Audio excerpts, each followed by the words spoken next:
Turkey's foreign minister told reporters that the nonsense of arming the Kurdish militia should have ended a long time ago. President Donald Trump informed Turkey's President Tayyip Erdogan in a call on Friday that Washington is adjusting military support to partners on the ground in Syria, the White House said on Friday. Turkey's presidency had previously reported that the United States would not supply weapons to Kurdish YPG fighters in Syria.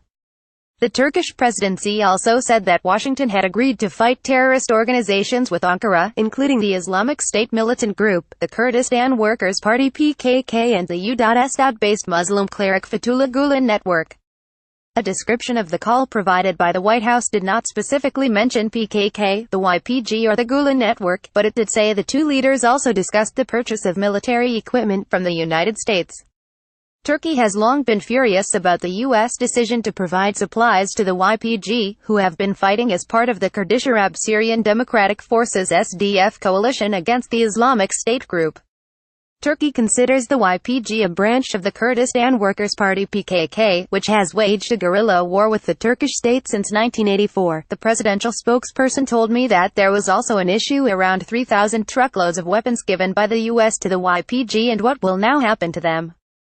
Although the Trump election was initially welcomed by the Erdogan government, tensions have risen over a number of issues. Apart from the continued support for the YPG, the refusal to extradite Pennsylvania-based cleric Fethullah Gulen and the prosecution of the Turkish-Iranian gold trade Reza Zarrab have all angered the Turkish government.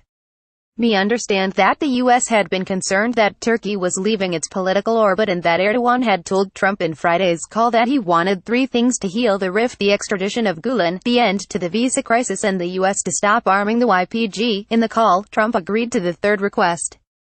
Turkish Foreign Minister Mevlut Cavusoglu also told reporters on Friday that Trump had told Erdogan he had issued instructions that weapons should no longer be provided to the YPG. Our discomfort regarding the provision of weapons to the YPG was conveyed to Mr. Trump once again. Trump very clearly said he had given instructions to not provide weapons to the YPG, Foreign Minister Mevlut Cavusoglu told a news conference in Ankara. We welcome the promise of not providing weapons to the YPG, and want to see it implemented practically.